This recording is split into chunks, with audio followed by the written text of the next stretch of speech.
Bonjour à tous et bienvenue dans cette deuxième vidéo sur l'accident du vol Air India en Inde. Alors pourquoi une deuxième vidéo? Parce qu'il y a une rumeur qui laisse entendre que le problème pourrait venir du Fuel Control Switch, en tout cas les deux boutons Fuel Control Switches, et que ça indiquerait que la cause pourrait être humaine, d'après ce que j'ai pu lire un petit peu sur internet.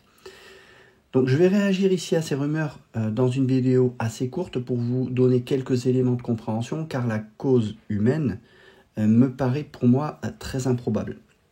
Alors je ne dis pas que c'est impossible, mais vous allez voir que ce genre de raccourci par rapport au fait que ça puisse être ce problème-là et que la cause en serait humaine, c'est un peu trop rapide. Alors de quoi parle-t-on ici ? Les Fuel Control Switches, qui sont les boutons de contrôle de carburant, sont des boutons que vous retrouvez dans tous les avions de ligne, souvent disposés un peu au même endroit, juste en dessous des manettes de gaz. Ce sont des boutons qui sont en position basse, vous coupez l'arrivée carburant du moteur, et quand vous démarrez le moteur, vous passez ces boutons en position haute pour autoriser l'envoi de carburant vers le moteur pour qu'il puisse fonctionner. En temps normal, ces boutons, on n'y touche que lors de la mise en route des moteurs et lors de la coupure des moteurs. En vol, on n'y touche jamais. Les pilotes n'y touchent pas. Les seuls cas où vous allez y toucher en vol, c'est quand vous allez avoir un souci sur un moteur, que vous allez devoir faire une procédure d'extinction, et à ce moment-là, dans la procédure, il est prévu de couper l'arrivée carburant.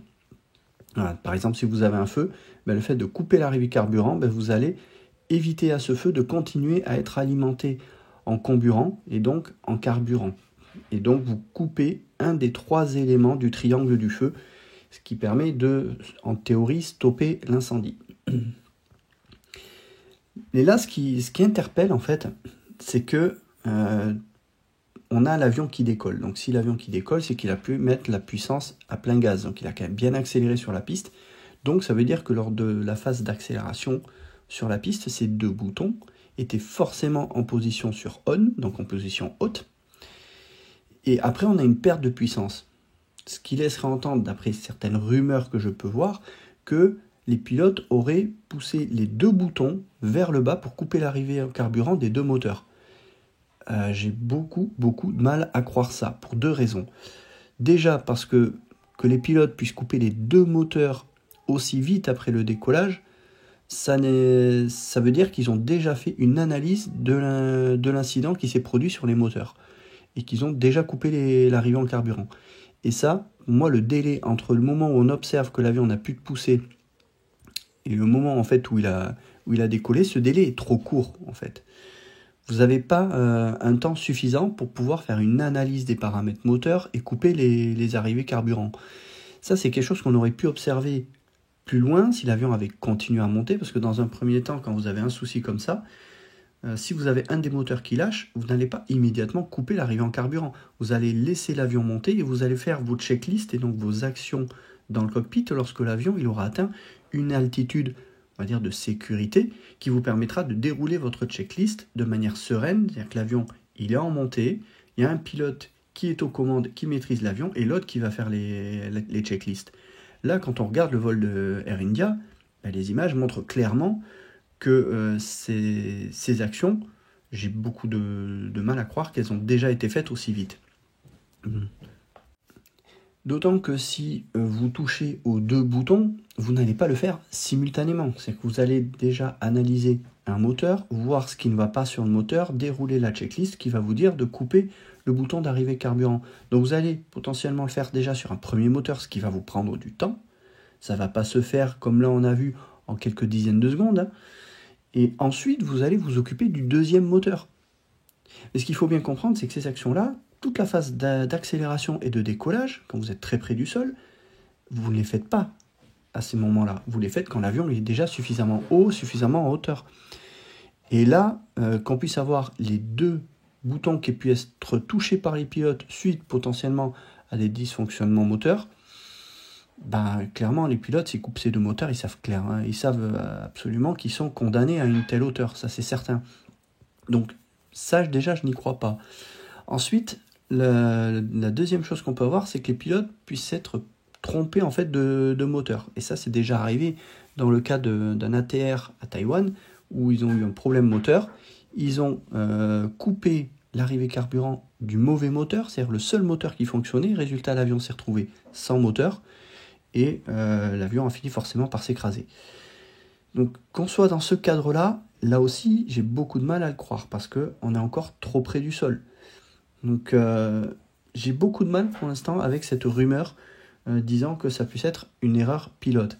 Par contre, si vous vous souvenez dans la vidéo que j'ai publiée précédemment sur le cas du Air India, j'avais dit que il y a peut-être quelque chose à regarder du côté des EEC, les Electronic Engine Control. Et ce qu'il faut savoir, c'est que ces boutons sont en lien directement avec le EEC. Ce qui veut dire que indirectement, si vous avez un souci de EEC qui coupe l'arrivée en carburant des deux moteurs simultanément, ben vos boutons, ils ne sont pas en position basse, ils restent en position haute, mais l'arrivée carburant est coupée. Ce qui veut dire que là, c'est beaucoup plus insidieux. Donc, de dire que le problème est au niveau de ces boutons, c'est un peu hâtif. Le problème vient peut-être des EEC. Et là, il va falloir investiguer, ça va prendre plus de temps. Par contre, ce qui va être intéressant, c'est de savoir, dans le premier rapport qui devrait sortir incessamment sous peu, j'en parlais, on l'attend toujours, c'est de savoir quelle était la position de ces boutons, parce que cette position, elle est enregistrée par les boîtes noires, notamment par le FDR. Donc, on saura si ces boutons étaient en position haute ou en position basse, ou en tout cas s'ils ont été manipulés au moment du décollage. Et également, dans l'enregistreur de conversation du cockpit, on pourra savoir un petit peu qu'est-ce qui s'est dit entre les pilotes. Est-ce que les pilotes ont commencé déjà à évaluer les problèmes qu'ils avaient sur les moteurs? Ça, on en saura un petit peu plus, même si ça restera très factuel. Ça ne nous donnera pas forcément la cause, mais ça nous donnera peut-être quelques indications. Mais il ne faut pas s'attendre avec ce premier rapport à avoir tout de suite les causes. On aura un déroulé des événements, de voir qu'est-ce qui a cessé de fonctionner, à quel moment, mais le pourquoi, malheureusement, on ne l'aura pas tout de suite. Donc attention à ce que vous pouvez entendre sur ces fuel control switches, de considérer que le problème puisse venir de là. Ok, ça peut être possible, mais le problème peut être sous-jacent et venir de l'EEC, donc le système qui contrôle les moteurs. Et là, ça veut dire que c'est un problème qui serait indirect sur ces boutons.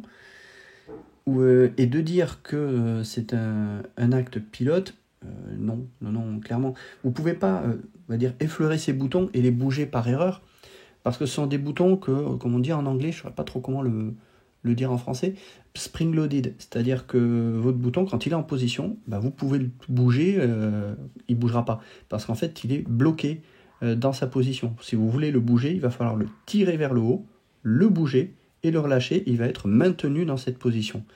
Et si vous voulez à nouveau le rebouger, vous tirez dessus et vous le bougez. Donc, ce n'est pas un bouton que vous pouvez toucher par erreur comme ça. Donc, attention à ce qu'on peut entendre dire pour l'instant là-dessus. Dire que c'est un problème pilote, c'est quelque chose qui est beaucoup trop hâtif. De dire que c'est un problème lié à ces boutons-là, que ça a été manipulé, là aussi c'est beaucoup trop hâtif. Donc, attendons de voir ce qu'il y aura dans les rapports. Mais pour l'instant, la piste humaine, je vois pas trop la piste humaine là-dedans. Je vois pas un pilote couper les deux arrivées de carburant, ça serait complètement un acte suicidaire. Et je ne pense pas. Voilà. Si on voit les communications radio où on a le pilote qui dit qu'il perd de la puissance, c'est que vraiment il y a un problème qui les a surpris. C'est pas le pilote qui s'est rendu compte que l'autre à côté a coupé les moteurs. Ça non, j'ai beaucoup de mal à le croire. Donc, patience et attendons de voir ce que l'on aura dans les prochains rapports. À bientôt.